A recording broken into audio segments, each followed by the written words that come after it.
नमस्कार, मैं हूं अपर्णा। आप देख रहे हैं गांव के लोग।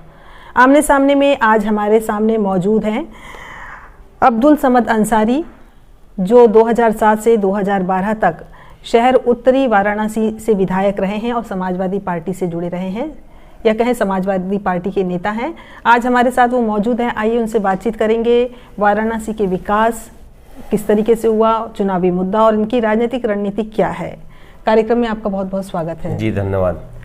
सबसे पहले तो आप ये बताइए कि विकास का आप क्या अर्थ लेते हैं, क्योंकि आए दिन हम सबका विकास, सबका साथ, सबका विकास ये नारा सुनते रहते हैं और आए दिन हम अखबार में पढ़ते रहते हैं कि इस क्षेत्र का विकास हुआ, उस क्षेत्र का विकास हुआ। तो आपके दिमाग में विकास का क्या मतलब है? देखिए, जब से सन 2014 से और आज 22 तक काशी के अंदर प्रधानमंत्री का संसदीय क्षेत्र है, भारत के प्रधानमंत्री हैं, 2 बार यहाँ से पार्लियामेंट का चुनाव जीता और उसके बाद से यहाँ विकास की बहुत सारी बातें हो रही है। विकास के नाम पे आपको मैं ले चलता हूँ सन 2007 में। 7 से और 12 तक इस शहर में मैं विधायक था और सेंट्रल गवर्नमेंट की योजना का उस समय शिलान्यास हुआ था। बाबतपुर जो 4 लेन हाईवे है, यह काम उस समय स्टार्ट हुआ था और उसके बाद से ये लगातार कार्य हो रहा था। इस दौरान केंद्र में कांग्रेस सरकार थी जो उसके प्रोजेक्ट ये लगे गए थे। उसके बाद सन 2007 में उत्तर प्रदेश के चुनाव में बहुजन समाज पार्टी की सरकार थी। शहर से एकमात्र विधायक समाजवादी पार्टी से था मैं, और शहर में बहुत सारे विकास के कार्य चल रहे थे जो मेरे द्वारा प्रस्ताव दिया गया था। इसी दौरान बनारस में चौका घाट फ्लाईओवर का काम भी स्टार्ट हुआ था। तो लग रहा था कि शहर के अंदर जनप्रतिनिधियों के द्वारा दिए गए प्रस्ताव पर कार्य शुरू हुए थे, मगर सन 2017 में इस कार्य को, जिस तरीके से सन 2012 में मायावती ने केवल पत्थरों को लगाया था और सन 2012 से 17 के दौरान उत्तर प्रदेश में समाजवादी पार्टी के नेतृत्व में सरकार बनी और उस समय समाजवादी पार्टी के यशस्वी मुख्यमंत्री श्री अखिलेश यादव जी मुख्यमंत्री बने और इनके द्वारा पूरे बनारस के अंदर और उत्तर प्रदेश के अंदर जो विकास कार्य किए गए, ये किसी से छुपा नहीं है। आपने देखा होगा बनारस के 2 पुलों का निर्माण जो सन 2007 में हुआ था, वो सन 2012 में अखिलेश यादव को तीव्र गति से, और 17 से पहले ये सारे पुल तैयार हो गए। सन 2012 में मड़ुआडिग का फ्लाईओवर का काम शुरू हुआ और सन 2017 से पहले इस पुल का उद्घाटन हो गया, बनकर तैयार हो गया था। और बहुत सारे इस तरीके के प्रोजेक्ट थे जो अखिलेश यादव के सरकार में प्रतिनिधियों के द्वारा दिया गया था, जो कार्य शुरू करना था। मगर उत्तर प्रदेश के अंदर जो सत्ता बदलाव हुआ सन 2017 में, इस दौरान उत्तर प्रदेश की योगी की जो सरकार है, इन्होंने विकास के नाम पर केवल जो पुरानी योजनाएं थी उनका शिलान्यास किया, उद्घाटन किया। शिलान्यास तो अखिलेश यादव के द्वारा हुआ था, मगर उनका योजना पूर्ण होने पर इन्होंने केवल उद्घाटन किया, जो आज तक यह काम कर रहे हैं। विकास के नाम पे बनारस में एक भी रोड, एक भी फ्लाईओवर नहीं बनाया गया। रोडों का हाल ये है कि आप देखिए कि शहर की एकमात्र रोड है जो बाबतपुर से लेकर शहर में एंट्री करने वाली चौका घाट मकबूल आलम रोड, आए दिन ये खराब रहती है। और ये जब भी प्रधानमंत्री और मुख्यमंत्री को इस रोडों से गुजरना होता है, रात ही रात इसमें पैच लगाया जाता है, दूसरे दिन फिर खराब हो जाती है। तो इसमें लगता है कि कितना भ्रष्टाचार है। शहर के अंदर जो इन्होंने विकास के नाम पे काम किया, सिर्फ काशी कॉरिडोर के नाम पे बाबा काशी विश्वनाथ जी के इर्द गिर्द हजारों मंदिरों को तोड़ा गया, काशी विश्वनाथ जी का जीर्णोद्धार किया गया। यह काम तो सरकार कर रही है, मगर यहाँ पे बहुत बड़ी संख्या में लोगों को उजाड़ने का भी काम किया और बहुत सारी मंदिरों को भी तोड़ दिया। तो एक विकास इसका पैमाना क्या यही होना चाहिए कि एक मंदिर तोड़ के और एक मंदिर को केवल भव्य रूप प्रदान किया जाए? जो काशी की गंगा जमनी तहजीब थी, जो हमारी यहाँ की संस्कृति थी, यहाँ पे पुरानी मंदिरों को देखने के लिए, पुराने कल्चर को देखने के लिए लोग बनारस आते हैं। और यहाँ पे उनके साथ किस तरीके से किया गया है, तो निश्चित तौर से इस शहर की जनता, उत्तर प्रदेश की जनता जानती है कि इस सरकार की कथनी और करनी में बहुत अंतर है। तो ये जो कॉरिडोर बना अभी, जिसका उद्घाटन कुछ दिन पहले ही हमारे प्रधानमंत्री ने किया, तो क्या वो विकास कार्य में नहीं आता है, या क्या मंदिर का निर्माण करना, क्योंकि भाजपा जो सरकार है, केंद्र में जो सरकार है, वो अयोध्या में, काशी में और अभी मथुरा में मंदिरों का निर्माण लगातार करने जा रही है, और इसी नाम पर उनको वोट मिल रहा है, या जनता भी इस तरीके से भक्त है कि इस तरीके के काम के बाद उनको सत्ता में ला रही है। तो आपको क्या लगता है, मंदिर मस्जिद बहुत ज़रूरी है, या दूसरे जो काम थे वो किए जाने जरूरी थे? नहीं, देखिए, हमारा देश जो है ये गंगा जमुनी तहजीब का प्रतीक है। हिंदुस्तान जो है, यहाँ पे तमाम धर्म जात के लोग रहते हैं, और हिंदुस्तान का ये एक अपना इतिहास रहा है, सर्वधर्म संभाव। और यहाँ जो भी पिछले भी सरकार थी, सरकार धर्मस्थली का काम करना चाहती थी, मगर यह भारतीय जनता पार्टी की जो सरकार अब यह काम कर रही है, उस समय यह सरकार अगर काम करती तो ये लोग उसके एवज में धरना प्रदर्शन और दंगा फसाद, शहर का माहौल खराब करते थे। तो इन लोगों ने अगर ये धर्म के नाम पर ये काम किया, तो देश की सभी पार्टियों ने, चाहे राजनीतिक गैर राजनीतिक, प्रत्येक व्यक्ति ने इस कार्य को पसंद किया, इस कार्य को किया। सरकार ने, किसी ने विरोध नहीं किया।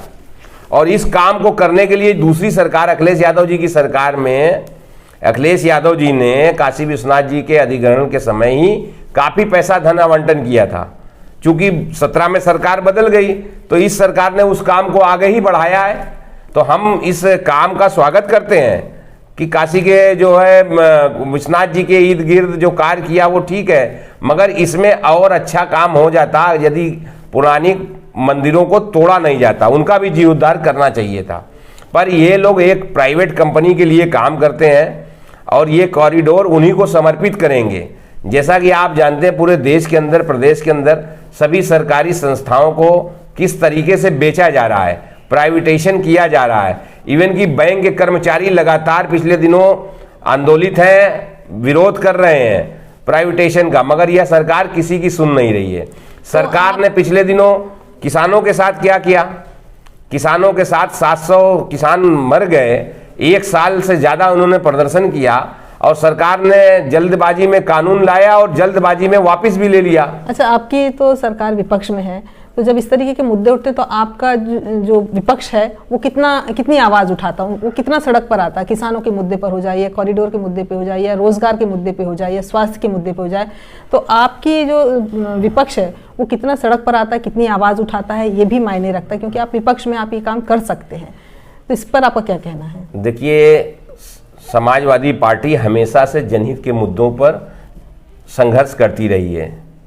जब भी हम विपक्ष में होते हैं तो जनता के साथ जन सहयोग करते हैं, और जिसके कारण हमारी सरकार उत्तर प्रदेश में आती है।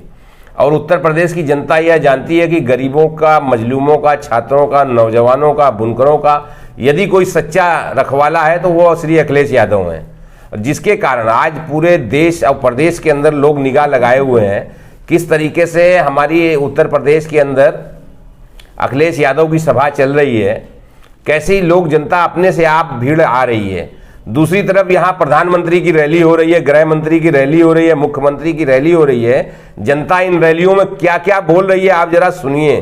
तो ये एक सुखद संदेश है उत्तर प्रदेश में बदलाव के लिए, कि जनता स्वतः चाह रही है। जनता को किस तरीके से इन लोगों ने परेशान किया कोरोना के अंदर, उससे पहले नोटबंदी करके परेशान किया, और आज जिस तरीके से टैक्सेशन हो रहा है, तमाम चीज़ें सब महंगी हो गई हैं। डीजल पेट्रोल का दाम बढ़ गया, खाद्य सामग्री इस कदर महंगी हुई है, सरसों का तेल इतना महंगा हुआ है। इस सरकार से जनता अब जान चुकी है, इनका एक ही उपाय है, इनको सत्ता से बाहर करो, ये ऑटोमेटिक सही हो जाएंगे। इस पर 2 सवाल है मेरे जी। एक तो ये कि जो आप बोल रहे हैं कि जब अखिलेश जी की रैली होती तो उसमें बहुत बड़ी मात्रा में, बड़ी संख्या में आते हैं, जनता आती है, तो इससे ये समझ में आता है कि जनता भी इनसे ऊब चुकी है। लेकिन यही बात जब बिहार में चुनाव हुआ था तो तेजस्वी यादव की रैली में भी दिखा, लेकिन वो उसमें बिल्कुल जो नतीजा है बिल्कुल उलट आ गए।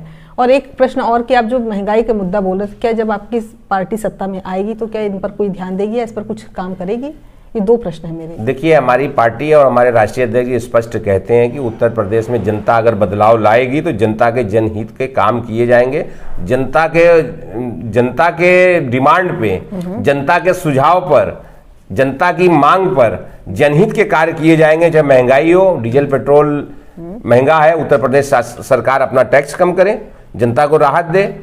तो यह सरकार तो जनहित के मुद्दे पर पूर्ण रूप से फेल है। मोदी और योगी का यह देखो खेल, खा गया राशन पी गया तेल। 70 रुपए का अनाज बांट रहे हैं, 200 रुपया झोले की कीमत है।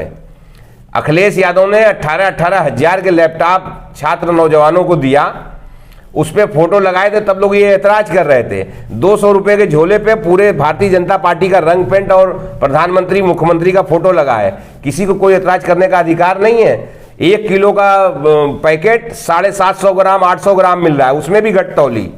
तो इस तरीके का भ्रष्टाचार जनता हर जगह पे पकड़ चुकी है कि यह सरकार कहती कुछ है और करती कुछ है। इस सरकार के कथनी और करनी में बहुत अंतर है। इसलिए उत्तर प्रदेश के अंदर 2022 में खेला भी हुई, खदेड़ा भी हुई। अच्छा, अब मेरा एक और प्रश्न था जो भीड़ वाला, कि जो अखिलेश जी की रैली में भीड़ आती है वैसी ही भीड़ तेजस्वी यादव की भी रैली में दिखाई देती थी, लेकिन वहाँ पे नतीजा है जो बिल्कुल उलट आए। तो क्या ये इस तरीके की कुछ चीजें होंगी या जो आ रहा है जनता का पूरा सपोर्ट है, इसमें कैसे पता चलेगा? देखिए, जनता जब अपने से आती है तो ये जनता का पूर्ण सपोर्ट है। बिहार के अंदर भी जनता अपने से रैली में जा रही थी और बिहार के अंदर जनादेश को लूट लिया गया। ये पूरा देश देखा है और आप भी महसूस करते होंगे कि वहां बिहार के अंदर सत्ता तो बहुत बड़ी बहुमत से तेजस्वी की आ रही थी, मगर वहां डीएम और ईवीएम ने जो खेल बिगाड़ा, उसी से हम लोग थोड़ा घबराए हुए हैं। उत्तर प्रदेश के अंदर अगर कोई भी समाजवादी पार्टी या विपक्ष पार्टी को अगर किसी चीज का कहीं भय और डर है तो वो इनके डीएम और ईवीएम से, क्योंकि ये लगातार जनता का जो जनादेश है, लाइव देखिए ना आप, प्रधानमंत्री की रैली में, गृह मंत्री की रैली में भीड़ नहीं हो रही है, और सपा के राष्ट्रीय अध्यक्ष की रैली में इतनी भीड़ आखिर कहां से आ रही है? और एक नहीं, मतलब पूर्वांचल से पश्चिमांचल तक देखिए, हर एक जिले में अपार जन समूह मिल रहा है। तो इससे तो ये लग रहा है कि ये सरकार को आखिर जनता भारतीय जनता पार्टी को वोट क्यों दें? एक यह भी प्रश्न है कि क्यों वोट दें? लोकतंत्र है, जनता यहाँ मत फ्री में मतदान करती है। और आपने क्या किया है जनता के साथ? आपने वादा किया था 15 लाख रुपया देंगे, आपने वादा किया था, हमने नहीं पूछा था। आपने जनता को 15 लाख नहीं दिया, बोले काला धन लाएंगे, नहीं लाए, बल्कि देश के हजारों हजार करोड़ की संपत्ति लेके इनके साथी सरकार के हेली मेली लोग देश छोड़कर भाग गए। बैंकों को कर्जदार कर दिया, बैंक का पैसा लेकर भाग गए। सरकार ने अमीरों का पैसा माफ किया, गरीबों पर जो है आरसी और उनको लोन है तो उनके लिए तमाम जो दिक्कतें आ रही है, सरकार उनके लिए आरसी जारी करती है। गरीबों का 1,50,000 का लोन है, उसको नहीं माफ कर सकती, और हजारों हजार करोड़ का जनता का पैसा जो है इनके साथी लेके भाग जा रहे हैं, उसको माफ भी कर रहे हैं ये लोग। अभी जो किसान आंदोलन हुआ उसमें सरकार बैकफुट पे आ गई, क्योंकि उनको जो 3 कृषि कानून थे उनको वापस लेना पड़ा और किसानों की मांगे माननी पड़ी, तब किसान वापस गए। तो क्या आपको ऐसा लगता है कि अभी जो 2022 का यूपी का चुनाव है, इलेक्शन है, उसमें इन्होंने कोई काम नहीं किया और इस डर से वो इस तरीके के निर्णय लिए? देखिए, इनको अब पूरा डर इस बात का हो गया कि किसानों ने अपनी मांग को तब तक नहीं माना जब तक वापस नहीं ले ली तीनों कानून। और किसानों ने जो एक ऐतिहासिक प्रदर्शन किया उसकी हम सराहना करते हैं, प्रशंसा करते हैं कि कोई ऐसा आंदोलन पूरी दुनिया में जो मिसाल बन के सामने आया कि एक हिटलर शाही सरकार को घुटना टेकने पे मजबूर कर दिया। और जिस तरीके से किसानों ने आंदोलन करके एक नई देश के अंदर ऊर्जा जो है गरीबों मजदूरों में दी है कि अपने हक की लड़ाई लड़ने के लिए उनको उनसे प्रेरणा मिली है किसानों से। तो हमें लगता है यह कि उत्तर प्रदेश के अंदर जो योगी आदित्यनाथ की सरकार है, इसको जनता ने जब खदेड़ना शुरू किया है, उससे ये विचलित और घबराए हुए हैं। तभी देखिए विपक्ष की पार्टी के नेताओं के यहाँ छापा पड़ने लगा, और जब एक सारे हथियार इनके अब फेल हो गए। धर्म के नाम पे जनता समझ चुकी है, और धर्म के नाम पे जितना इनको काम करना था, यह काम कोई पॉलिटिकल पार्टी और नहीं कर सकती थी इनके अलावा, क्योंकि यही लोग दंगाई थे, यही लोग झगड़ालू थे। जब कोई विस्तार या उसका सौंदर्यीकरण की बात करती थे तो ये लोग कहते थे कि मंदिर को तोड़ने तोड़ेंगे ये लोग, और ये दंगा फसाद करते। इन लोगों ने अपने हाथों से इतनी मंदिरों को तोड़ दिया बनारस में।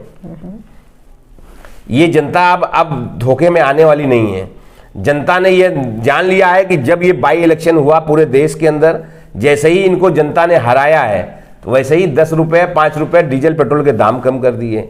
जैसे ही किसानों की आंदोलन से इनको लगा कि उत्तर प्रदेश के अंदर, खास तौर से पश्चिमी उत्तर प्रदेश के अंदर, इनके नेताओं को, इनके कार्यकर्ताओं को जनता जो है गांव-गांव से खदेड़ने लगी, और इनके मंत्री ने क्या किया पूरा देश देख रहा है। किस तरीके से मंत्री ने भाषण किया और उसके बाद मंत्री के लड़के ने किसानों को किस तरीके से गाड़ी से रौंदा। तो ये देश के अंदर अघोषित इमरजेंसी का माहौल चल रहा है और कोई भी देश में सुरक्षित नहीं है। इस सरकार के नेता, इस सरकार के अधिकारी, इस सरकार ने जो एक नई प्रॉपर्टी बना ली है, परंपरागत तरीके से एक राजनीति में एक नया जो उदय हुआ है, विपक्षियों को किस तरीके से प्रताड़ित करने का। इनके पास सीबीआई है, ईडी है, सीआईडी है, स्टेट पुलिस है। तो इन सब का ये लोगों ने गलत दुरुपयोग इस्तेमाल किया है, जो एक आने वाले दिनों में बहुत खतरनाक होगा। अच्छा, 2022 का जो चुनाव होगा उसमें चुनावी मुद्दे जो पिछले थे वही रहेंगे या कोई नया चुनावी मुद्दा आपकी पार्टी? देखिए, 22 में सबसे बड़ा मुद्दा है विकास का। नौजवानों को रोजगार चाहिए, आम आदमी को महंगाई की मार से राहत चाहिए, और उत्तर प्रदेश का चौमुखी विकास चाहिए। यह सरकार उत्तर प्रदेश की गाढ़ी कमाई को किस तरीके से लूट रही है। वाराणसी के अंदर आप देखिए कि 1500 करोड़ का केवल रंग पेंट के नाम पे ठेका टेंडर हुआ। तो इस तरीके के जो स्थानीय स्तर पर भ्रष्टाचार होते हैं उस पर कोई बात नहीं होती, तो क्या विपक्ष इस मुद्दे को उठाएगा? ये बहुत बड़ा मुद्दा है। हमारे नौजवानों को रोजगार नहीं मिल रहा है, बाहर की कंपनियों को ठेका मिल रहा है, हमारे जो लेबर मजदूर हैं इनको भी टाइम से पैसा नहीं मिल रहा है। बाहर से मजदूर को लाके यहाँ लगाया जा रहा है कार्यों में। यहाँ के जो नौजवान हैं बेकार हैं, इनको कोई कार्य नहीं है। आज देखिए शिक्षा के क्षेत्र में शहर के अंदर एक भी यूनिवर्सिटी बनी। विकास आप किसे कहते हैं? कोई ऐसा एक नया हॉस्पिटल बना शहर के अंदर? अभी तो उद्घाटन बहुत सारे हुए हैं। कोई जो है इंजीनियरिंग कॉलेज बना? नहीं, कोई बना? मेडिकल कॉलेज का क्या बना? एक हमारा बीएचयू, उसको भी एम्स का बोल रहे हैं मंत्री की दर्जा मिल गया है। कहाँ दर्जा एम्स का मिला है? नहीं, गोरखपुर में और सोनभद्र में मेडिकल कॉलेज के अभी उद्घाटन जब सरकार की विदाई जनता ने तय कर दी है तो मेडिकल कॉलेज का उद्घाटन का शिलान्यास का नाटक शुरू हो गया। अच्छा, यह सरकार जनहित के मुद्दे पर पूर्णतः फेल है। जनता समझ चुकी है, जनता इनकी विदाई निश्चित कर दी है। अब जनता ने और सभी पॉलिटिकल पार्टियों ने यह तय किया है, समाजवादी पार्टी ने खास तौर से, कि इनके डीएम और ईवीएम से हमको बहुत सावधान रहना है, क्योंकि इनके पास अब कोई विकल्प नहीं है। और दिया बुझने से पहले जैसे बहुत फटफटाता है, उसी तरीके से इस सरकार ने जल्दबाजी में, आनन फानन में विरोधी नेताओं के यहाँ अपनी सीबीआई, ईडी और सीआईडी सब तैनात कर दिया है। अभी सरकार ने एक घोषणा की कि 15 करोड़ लोगों को मुफ्त राशन देंगे। इसका मतलब ये निकलता कि 15 करोड़ लोग रोजगार उनके पास नहीं है, कमाने में अक्षम है, या उनके पास अनाज नहीं है, तो इनको ये घोषणा की। तो इसका क्या मतलब है? यानी ये सरकार की कृपा से चल रहा है, वो उनको रोजगार नहीं दे रही, लेकिन इस तरीके की जो, देखिए देश में ये पहली बार हो रहा है कि इतने बड़े पैमाने पर सरकार बार बार जनता को लालच दे रही है। रोजगार देने में सक्षम तो है नहीं, ये नौकरी तो दिया नहीं नौजवानों को, कमजोरों को, तो अब उनको राशन का लालच दे रही है। और यह जनता समझ रही है इस लालच में आने वाली नहीं। राशन का लालच दे के इनसे 5 साल और इनको ठगने का काम करने का प्रयास कर रही है। तो निश्चित तौर से 2022 में उत्तर प्रदेश से भारतीय जनता पार्टी को उखाड़ने का जो जनता ने मन बनाया है, जो बंगाल में 2021 में शुरू हुआ खेला होबे वहां हुआ था, या उत्तर प्रदेश में खेला होई। अच्छा। और खदेड़ा भी हुई। आप देखिए कि उत्तर प्रदेश के अंदर सभी छोटे छोटे दलों ने जनता से अपनी जनहित के मुद्दे पर सरकार से अपनी मांगे रखी, मगर यह सरकार ने एक भी मांगे मानने का काम नहीं किया। चाहे वो जातिगत जनगणना हो, जनसंख्या हो, चाहे किसी मुद्दे पर विकास के, सारे में ये फेल हुए। एक सवाल और इन छोटे छोटे दलों ने ये तय किया कि उत्तर प्रदेश का भला यदि कोई कर सकता है तो सिर्फ अखिलेश यादव कर सकते हैं। उन पर विश्वास करके आज देखिए सभी छोटे दल एकजुट होकर समाजवादी पार्टी के साथ गठबंधन में चुनाव लड़ रहे हैं, जिससे ये तय हो गया है कि उत्तर प्रदेश में बदलाव सुनिश्चित है। एक सवाल और है, जैसे ये सुना जाता और लोग ये समझ भी रहे हैं कि जो बूथ की पॉलिसी होती है, यानी जो बीजेपी का जो कैडर है वो गांव-गांव जाकर जो बूथ में जनता के साथ संपर्क करके उनको अपनी तरफ कर रहा है, लेकिन सपा इसमें ऐसा माना जाता है कि असफल, वो शहर की ही पार्टी है, शहर में ही वो ये काम कर रही है। तो इस पर आपका क्या कहना है? देखिए, हमेशा से रहा है समाजवादी पार्टी ग्रामीण क्षेत्रों में बहुत ज़्यादा मजबूत रही है और भारतीय जनता पार्टी शहरों में मजबूत रही है, मगर अब जो है ग्रामीण क्षेत्र में भी और शहर के अंदर भी, शहर से मैं अभी चौक से आ रहा हूँ, यहाँ के क्षेत्र से जाने और आने से यह महसूस हो रहा है कि इन क्षेत्र के जो प्रतिनिधि हैं, जो जिनको जनता ने सन 2017 में विधायक बनाया और ये चुनाव जीत के केवल पैसा कमाने में व्यस्त हैं, आज उत्तर प्रदेश के अंदर आप पता करिए कि कौन ऐसा मंत्री है जिसके इतने संसाधन बढ़ गए। तो जो नई प्रॉपर्टी एक कायम की है भारतीय जनता पार्टी ने, निश्चित तौर से जनता ने अगर चाहा तो उसका भी हिसाब किताब आने वाले समय में होगा। अच्छा, ये तो विधानसभा चुनाव है 2022 में, लेकिन हमारे देश के प्रधानमंत्री जहाँ भी विधानसभा चुनाव होता है वहाँ पूरे जोर शोर के साथ प्रचार करने जाते हैं और अभी नई नई योजनाएं परियोजनाएं भी यानी लागू कर रहे हैं। तो ये कहाँ तक उचित है कि एक विधानसभा चुनाव या स्थानीय स्तर का चुनाव होता है उसमें भी प्रदेश के मुख्यमंत्री या देश के प्रधानमंत्री हिस्सा लेते हैं? देखिए, ये देश में एक नए तरह का माहौल सन 2014 के बाद से भारत के प्रधानमंत्री ने कायम किया, जो प्रत्येक प्रदेश में जाकर जो अंतर युद्ध शुरू किया। ये पहली बार ऐसा हो रहा है भारत के इतिहास में, राजनीतिक इतिहास में पहली बार ऐसा हुआ जब भारत का प्रधानमंत्री पूरे उत्तर प्रदेश के अंदर, पूरे बिहार के अंदर, पूरे बंगाल के अंदर किस तरीके से नंगा नाच तांडव करते हैं, चुनाव लड़ने जीतने हारने की हद कर दी है। जहां तक वाक युद्ध हो, बोली भाषा उत्तर प्रदेश के अंदर कैसी हो रही है। आप देखिए कि भारत के प्रधानमंत्री की सबसे बड़ी अगर कोई जिम्मेदारी होती है तो भारत के प्रधानमंत्री की कि भारत का सीमा क्षेत्र जो है वो महफूज हो। भारत के प्रधानमंत्री की वो जिम्मेदारी है। भारत के प्रधानमंत्री की वो जिम्मेदारी है कि हमारे स्टेट के सभी प्रदेशों में, देश के सभी प्रदेशों में सामान्य व्यवस्था लागू हो, जनता के जन सुविधा में कोई तरीके की दिक्कत ना हो। ये अलग बात है कि पार्टी और सत्ता हमेशा दल बदलते रहते हैं, मगर एक प्रधानमंत्री के नातकारे देश का हर एक व्यक्ति, देश का हर एक प्रांत उसके लिए सामान्य बराबर होता है। जो भारत के प्रधानमंत्री होने के कारण नई ये परंपरा शुरू की प्रधानमंत्री श्री नरेंद्र मोदी ने, ये बहुत अफसोस की बात है कि भारत का एक प्रधानमंत्री एक विधानसभा का चुनाव लड़े। भारत का प्रधानमंत्री एक निकाय का चुनाव हो, कभी कभी ये भी हो जाता है। भारत के प्रधानमंत्री बनारस में कभी नगर निगम के चुनाव में भी पार्टिसिपेट कर देते हैं। तो एक हिसाब से ये लगता है कि भारत के अंदर किस तरीके का एक अंदरूनी गृह युद्ध टाइप का माहौल चुनाव के समय बना देते हैं, जो ये अच्छा नहीं है। एक भारत के प्रधानमंत्री के नातकारे ये अच्छी चीज़ नहीं है। एक सवाल और कि कॉरिडोर के नाम पर बहुत खतरनाक उन्मादी खेल चल रहा है, लोगों को डराया जा रहा है। और एक प्रधानमंत्री का अपने, जब लोकसभा चल रही थी, लोकसभा सत्र, शीतकालीन सत्र चल रहा था, 2 या 3 दिन उन्होंने यहाँ पर स्टे किया। जब महत्वपूर्ण सत्र चल रहे थे तब ये क्या संदेश देते हैं जनता को? क्या संदेश जाता है जनता? देखिए, देश के अंदर जब भी चुनाव आता है स्टेट वाइज, तो कभी प्रधानमंत्री जी चले जाते हैं अमरनाथ जी, कभी चले जाते हैं कहीं ध्यान लगा लेते हैं, कभी जो योगा शुरू कर देते हैं। अब चुनाव के वक्त काशी में जिस तरीके से 3 दिन का प्रवास रहा है, उन्होंने केवल यहाँ यही रह के पैगाम दिया है कि आप जनता महंगाई की बात ना करें, जनता बेरोजगारी की बात ना करे। वो आए थे तो जनता तो बड़ी खुश थी। नहीं, जनता कोई खुश नहीं थी, ऐसा कुछ नहीं है। प्रधानमंत्री जहां भी जाते हैं उनके जाने से पहले उन शहरों में 2 लाख 3 लाख उनके आदमी दूसरे प्रदेशों से आ जाते हैं, जो उनकी चाय की और शहर की विभिन्न जगहों पर इस चर्चा को आम बनाते हैं कि यहाँ के लोग बहुत खुश हैं।